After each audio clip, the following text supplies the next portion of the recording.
Monsieur Tinabao, le tribunal elingi koyeba likambo nini oye liboso na ye pona koyebisa ye. Oui, nazali victime. Nazana no kombo nangai Sinabao Yobo. Je suis pasteur. Longola micro na pesa mwa musika. Loba makati. OK. Na bengamela na kombo ya Sinabao Yobo. Naza pasteur. Je suis aussi chef de division dans le ministère de la formation professionnelle. Oui, tribunal ici identifié. OK. OK. Là, il y a comme victime. Il y a station à Koutala qui est à niveau de l'église, parce que l'église est à la carte de l'Opan. Il y a un monsieur qui est ici, au nom de Roger Lubanzadzo. Tu as été victime de quoi? Dans le mois de décembre, Nano, mon fils, l'étudiant qui était là, le mardi, Sinabao Joseph, malheureusement, pour un examen à l'université, à l'université, le fils était... Suivez.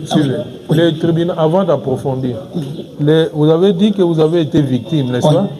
Le tribunal veut savoir, vous avez été victime de quelque chose. De quoi alors? Effectivement, il y a vol. Victime de vol. Un vol. Est-ce que l'auteur de vol est ici? Oui, il est ici. Est-ce que vous pouvez le doiter? Ou si vous connaissez son nom, vous pouvez... Oui, c'est Zadio Louzabadzo, c'est bien lui. Téléma. C'est lui. Téléma. Le cas du Bosso. Le cas du Bosso au tribunal.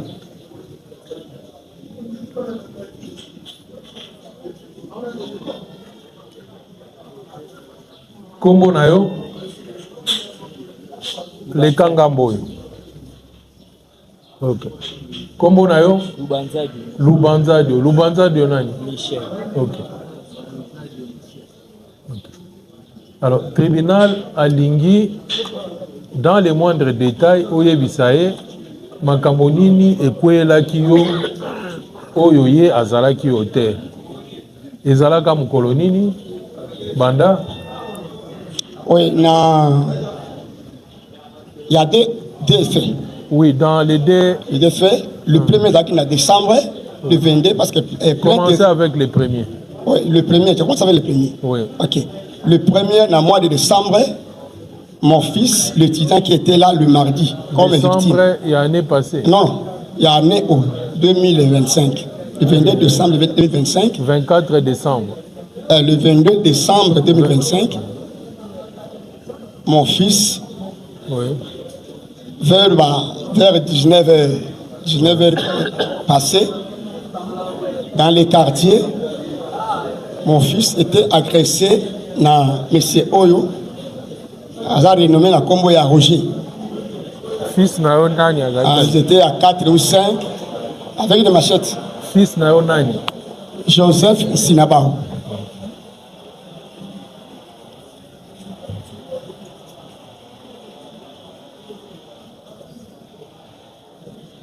Loba. OK. Moi, Nazaki Sipombe, j'ai les bases ici à État, moi, Nazaki Nango, c'est un téléphone. Bon. Kima.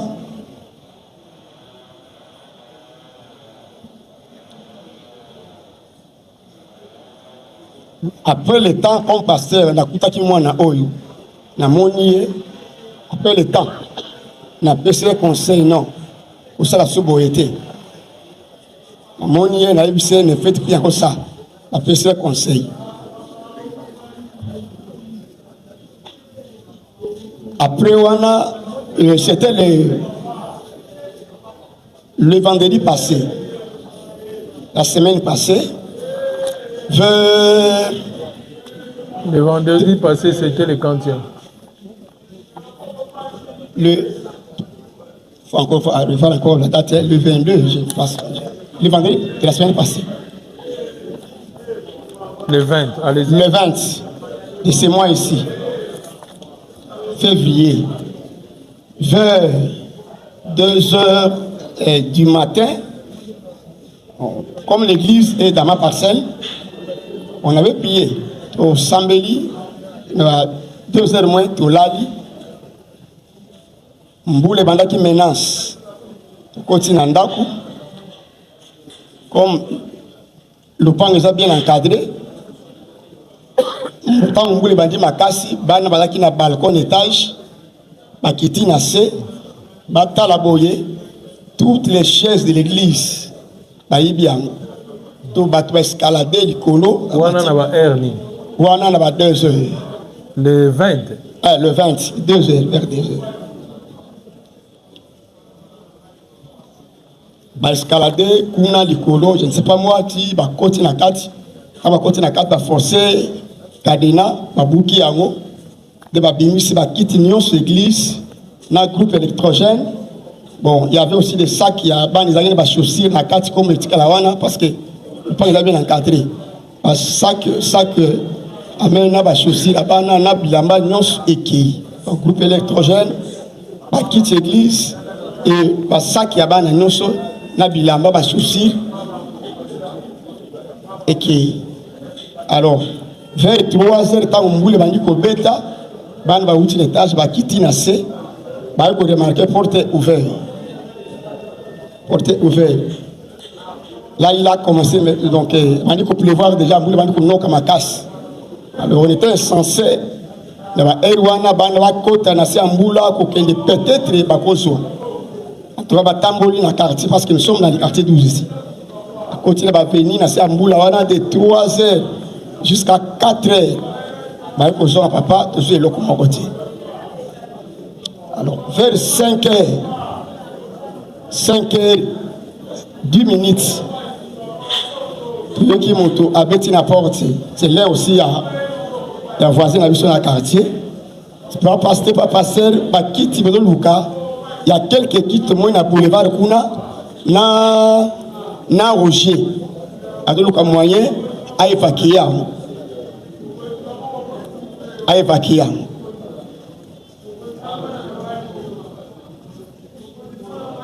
Là, il pleuvait toujours.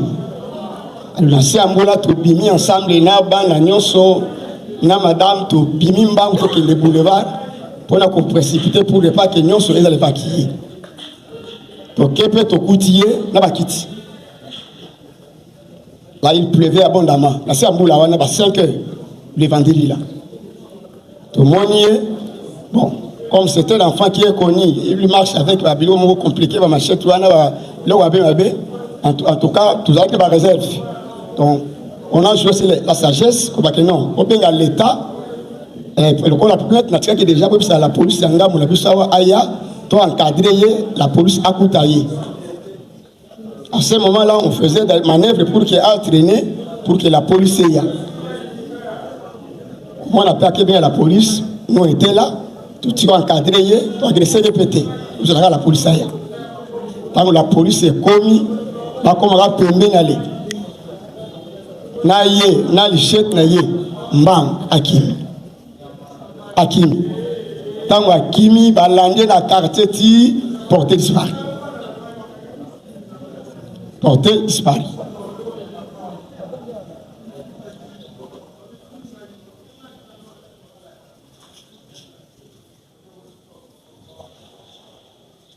Alors, tant que Akimi tout le qui n'a qu'un salle fait dans la police, na combo na ye, tout vandi na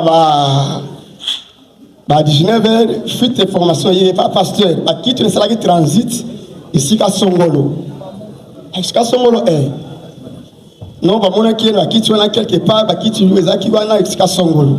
Ah, ça bon, ok, ça va. Donc peut-être na qu'un c'est la police. La police va y aller, le monsieur là, qui s'est quitté, un garçon là, va y aller pour la police.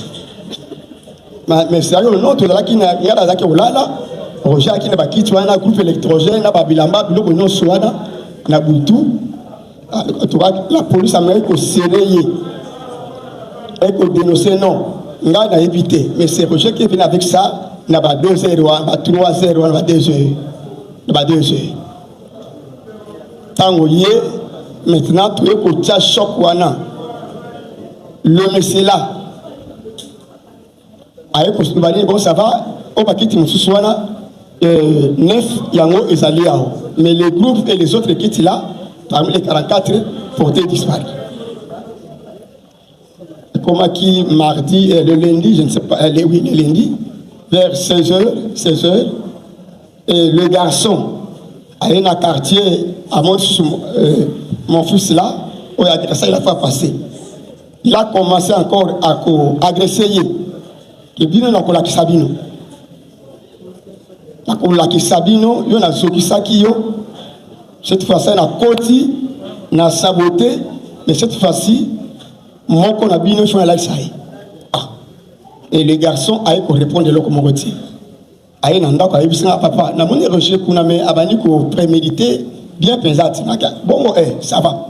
Tout le cas moyen, toi encadré, pour la prochaine pas joie. Et ban pe bayaki, ayi ko mawana, ayi ko encadré, ayi ko salama nevre alaki na basile tu wana boy mais Dieu a fait toujours grâce parce que ayi ba pilo nzambe, ayi ba kanemi ba pilo nzambe. Il y avait aussi ses amis qui encadré qui misaillé.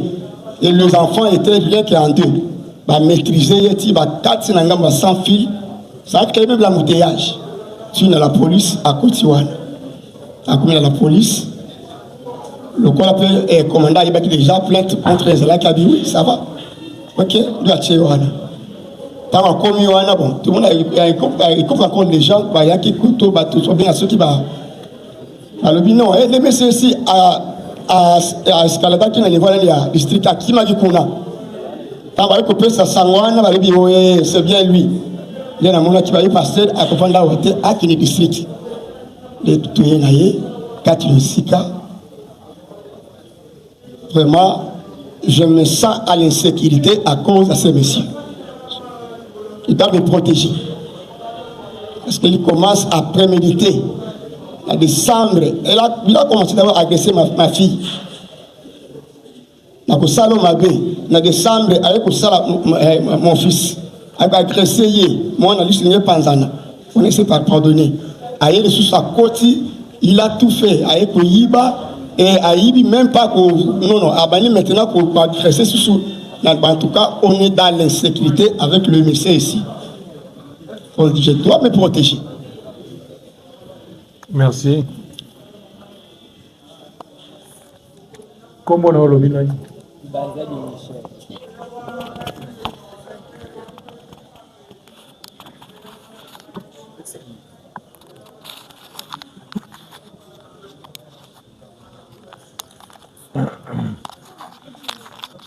Oyoki makambo nyonso monsieur Yobo auti koloba. Inayoki. Réaction na yo. Le vendredi, tulala biso na matanga na face ya Saint-Thérèse, église catholique à Saint-Thérèse au sala nezana. Ezaki siko fallait dimanche mama bisenga kuna dala ne matanga te nazonga vatanga ke matanga nazonga lobito ke église ngana e. La se mama te na kepe na umela te na kebo na lali.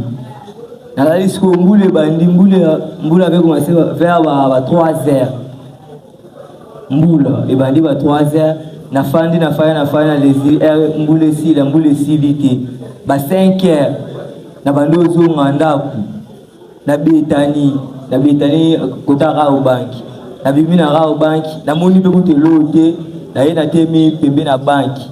Na mbulu wa matanga mbule ebeta dia soya ya soti mouton mai tondi na tira sana sala wana mwana ligeza kite na yana telemi ana na waza mbule mai kita nitanga telemi na tabu jeune fille moboe na ve moboe na yi ba opete ba telemi kana coin na par soleil abe na telemi na ngabe ka wana da minutes mukena tabu papa na mama na ndeko ne misu na bana misu ya mbai babibeli na aveni ka wana ngatemi na musika vendi wa kuna na telemi nata ba kuti swa veni na ina tela ba Joseph Erobo ni na ina telemi na kona ta na kata veni bo na moni ba telemi na ba kiti na bia wa mara na ba na songi na ngabe na ina telemi kote na zaki na tala bo na moni ba mo Joseph Joseph mwana o papa alobaka nazokisa ye pete namoni mbamo aya na basuda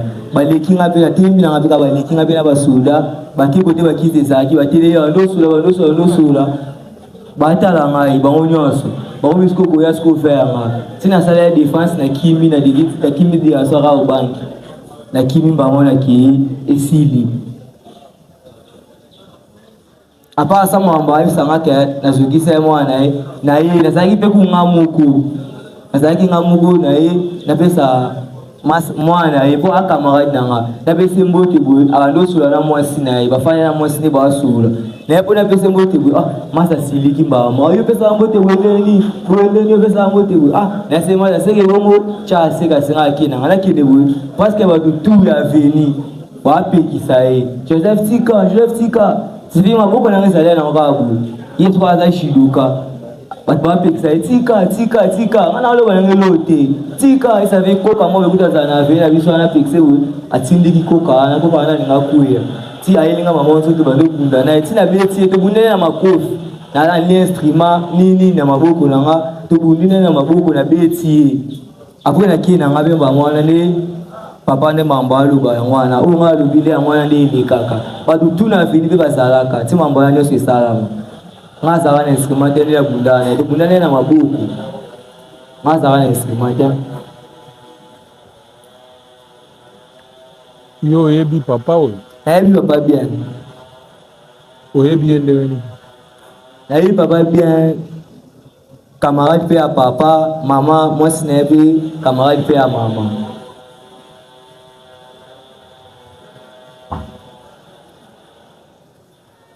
Vous êtes bien en tant que pasteur?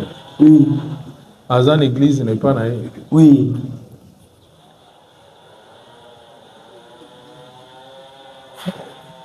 Est-ce que vous avez confirmé dans le tribunal que na beaucoup y a vendredi, plutôt vendredi ou le 22 décembre, le 20 février 2026, na ba 5 heures, beaucoup tana kina bango na libanda.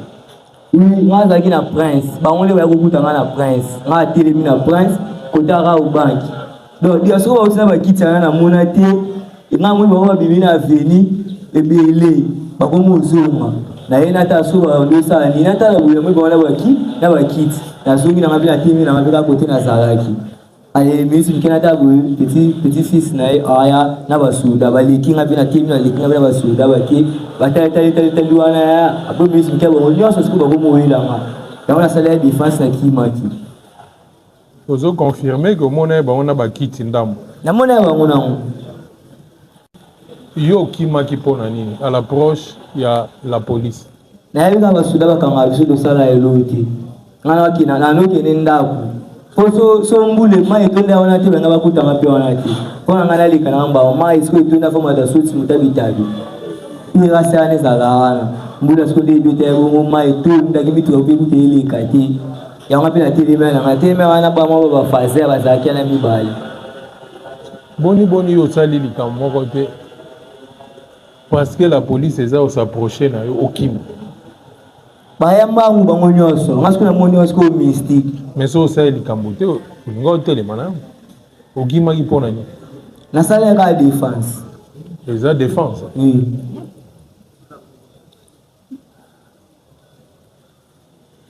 tango bakangi yo basambisi yo na makambo nini what tango bakangi yo bamemi yo na la police osambaki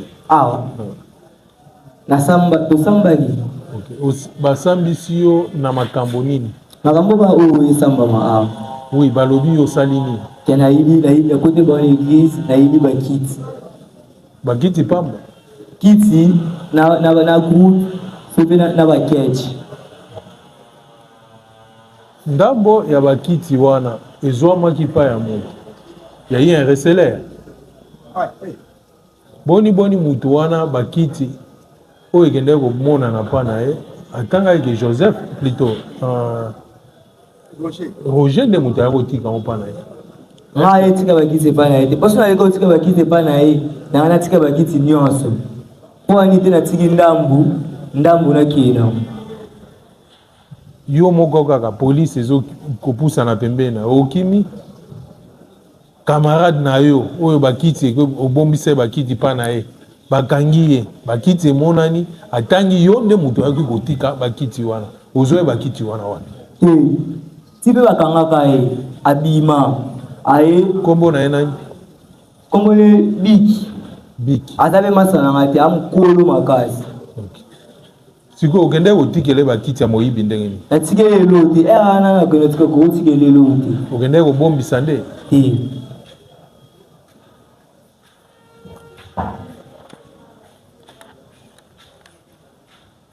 apepe yango ayebisi nga ya tokutani na ye mpo napesaki telefone na nga achargele nga na ndenge balibera te akimi nga na telefone yoka ndenge osambaka na la police batuni antécédent judiciaire connu olobi non. Connaissez-vous le motif de votre présent séjour à notre office? Je suis reproché selon mon plaignant des coups et blessures involontaires et vol de chaises. Lobi bakofunda ngai na beti moto pe na yibi bakiti. Reconnaissez-vous avoir livré combat en écurie contre monsieur Joseph? Oui, j'étais seul contre lui. Est-ce que vous avez baqué yo bundaki na kiri na yo contre Joseph? Olobi oui, j'étais seul contre lui. Olobi te ezaika nazaraika kanga moko. Je lui avais trouvé dans la parcelle de sa copine et je lui ai demandé l'argent. Après lui avoir salué, soudain il s'est fâché contre moi. Et il y a eu bagarre entre nous. Le bio mona qui est pas ya copine na ye au sengi mbongo ya silika qui peut landana ndenge baza kotanga. Reconnaissez-vous en date du 20 février 2026 aux environs de 3 heures du matin, vous et vos complices vous aviez escalader le mur de la parcelle de votre plaignant où vous aviez volé des chaises en plastique dans l'église et amené le matin, vous êtes surpris par votre plaignant avec quelques chaises sur l'avenue Mazi où vous aviez pris fuite en abandonnant les chaises. Est-ce que vous aurez reconnaître que le 21 février, yona baninga na yo, vous sautaki miri église, vous continuez l'église pe boyibi bakiti. Mais na tongo nango, ba mona ki yo pembeni ya boulevard na bakiti ndambo, tango ba pusani pembeni na yo ukimi otiki bakiti. Réponse na yo, olobi non.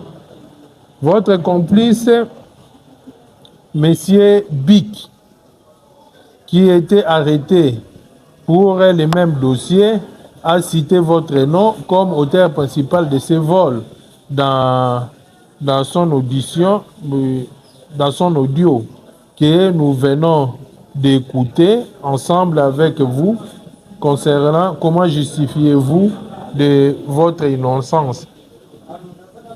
Batuni omotuna balobi biki oyo bakangaki alakisi ke bakiti oyo ezwamaki pa na ye yo nde moto yibaki mpo obombisaki pa na ye. Réponse na yo, je ne connais pas cela. J'accepte que monsieur Biki soit invité à votre office pour justifier ces accusations contre moi. Olobi osengi ke Biki akoma pour na ko justifier. Pourquoi avez-vous pris fuite devant la police? C'est parce que les policiers arrêtent même s'il n'y a rien. Savez-vous que l'acte que vous avez commis constitue l'infraction de vol qualifié? Je ne connais rien du tout. Bon, on est au Sambaki dans la police. Oui.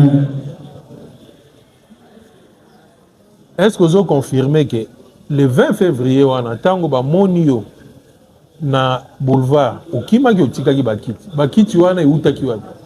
Bakiti ezalaki bana ngati ngape na mule bakiti te ngati mina Raobank baki eza bitani moi station ma bato masika maison ba bato masika na bata mina se na wazira mbula ba monde skonde ba bimile na bakiti na aveni Ana muna baone na telemi bango abime kuna bakiti bazongi suna veni ale na ye natali bango boya mwe bango bakiti na bakiti nazongi na telemi miti mikena ta le petit fils na yende ayane na basuda baleki ngapi bango su babime na veni batelemi bando sula so bando sula ndini na ebite ti bango tous ko bako ya faire yango a sala défense à kimani namoni pe kitite elo te na misuna. Est-ce que Biki a gossé le makambo que yonde ozwaki ba chaise ya moyibi yoko tika pana ko bombisa pana oui a gossé na makambo so na yoko bombisa ba kiti pana na buto na place okela ba kiti ya ti mangana tika nyoso na katanda na bombi nyoso après nga kina nga monde soki nga na zoki nga na ya zongo comme ça de kitika po ani na tiki ndambu ale ndambu na kina na bomba wa nyoso wa. Il y a des questions posées? Non. De la loi. Merci, Monsieur le Président, de la parole accordée. Nous voulons signaler au tribunal, Monsieur le Président, que le prévenu qui est par devant votre tribunal, dans la chambre du président lui-même, ce prévenu-ci, pendant l'audience, Monsieur le Président, il avait escaladé le mur ici. Non, pas de bien. Monsieur le C'est un condamné. Il a été condamné par défaut à 20 ans de servitude. Voilà aujourd'hui, il se retrouve devant votre liste tribunal pour d'autres faits, toujours dans l'infraction de terrorisme. Donc, Monsieur le Président, il est habitué. C'est un terroriste reconnu, réputé, Monsieur le Président. Voilà. Condamné à 20 ans de servitude. Aujourd'hui, il se retrouve pas devant votre liste.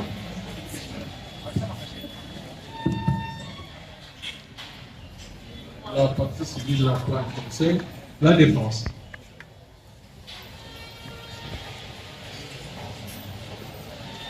Monsieur le Président, nous sollicitons la comparution de M. Roger comme étant invité que c'est lui qui avait cité le nom de notre client qui est Boumou Saki. Le bien pour Big.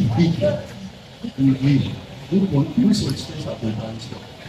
Monsieur le Président, nous disons que notre client est même de relater tout ce qui était relaté lié ces jours-là. Notre client, il reconnaît au moins échanger des coups avec les papas. Mais par rapport au vol, il est ni de près ni de loin concernant cette vol-là des chaises et des groupes. La preuve en est, les jours de son arrestation, il vous a dit qu'il était caché sous un immeuble là, parce que ça pleut. Il y avait la pluie, Monsieur le Président. Dès qu'il a vu papa avec ses enfants, il voyait tout ce qui s'est passé là.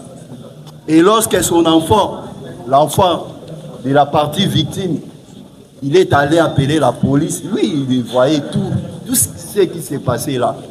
Maintenant, aujourd'hui, on vous dit que notre client avait volé pendant la nuit. Et là, il a entré dans l'église de papa pour voler les groupes et les chaises. Mais nous disons non, la preuve année, nous sollicitons la comparaison de M. Bic.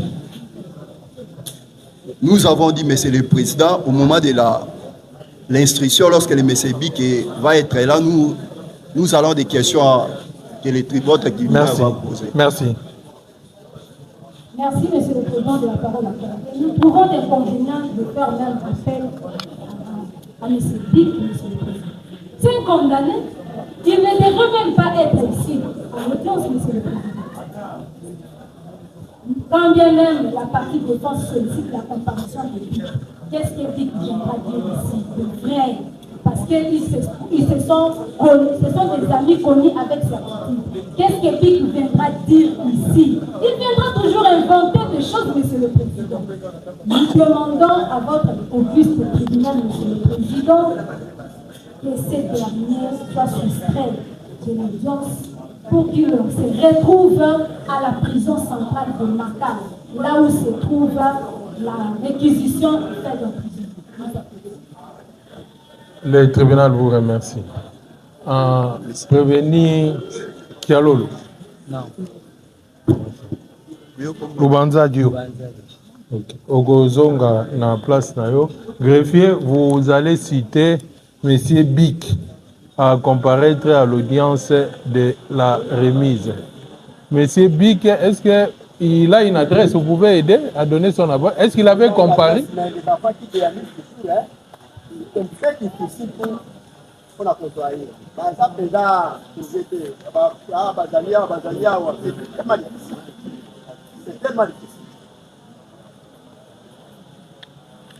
Donc vous allez citer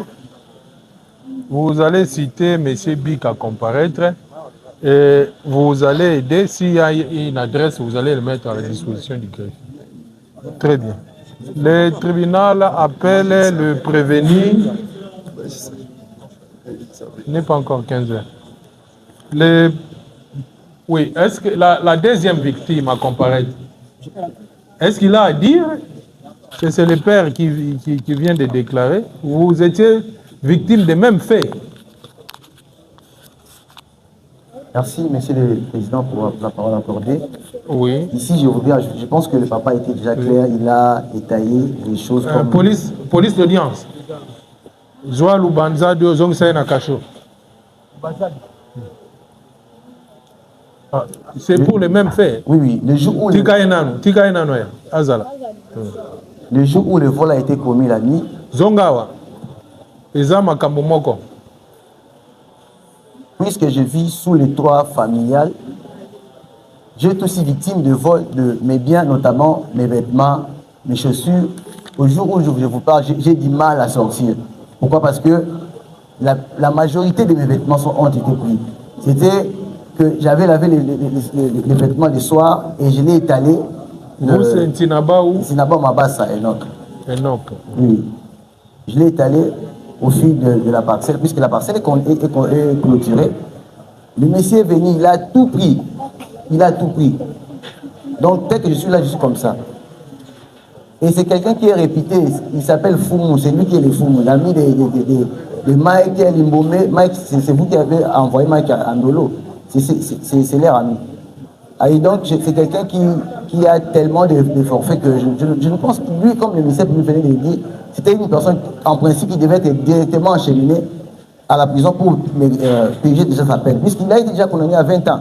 Donc, c'est quelqu'un qui est récidiviste de haute qualité. Il ne se gêne même pas là, il commet les forfaits, il revient même sur le lieu. Et il nous croit comme si nous étions bêtes, comme si nous étions ses enfants. C'est quelqu'un qui doit subir la rigueur de la loi. À défaut, si ces messieurs sortaient, je vous dis, ma vie est en danger. Puisqu'ils sensibiliseraient certainement ces bandes, et ma famille et moi, nous serons en danger. Et je prie que la loi soit vraiment appliquée. Merci. Le tribunal vous remercie. Prévenir Lubanzadio. Oyoki, Monsieur Ntinabaou. Oui. Le tribunal suspend pour 2 minutes. La victime, oui. Allez-y. Merci, Monsieur le Président. Je voudrais ici dire un mot sur la demande de l'avocat de la défense, dire que nous devons faire venir Dick ici. En principe, Dick, là, c'est un complice. Et vouloir lui parler de venir ici, il n'acceptera pas. Il n'acceptera pas parce qu'en principe, s'il venait ici, il devrait être arrêté avec lui. Et donc, c'est nous prendre du temps inutilement. Et nous avons même des audios ici, je peux vous mettre à votre disposition pour que vous l'écoutiez. Laissez le tribunal apprécier. C'est le travail du tribunal, ok? Très bien. Prévenez le Banzadio, au à la place. Merci. Monsieur Enoch. bozongisa lubanza dio na nini na kasho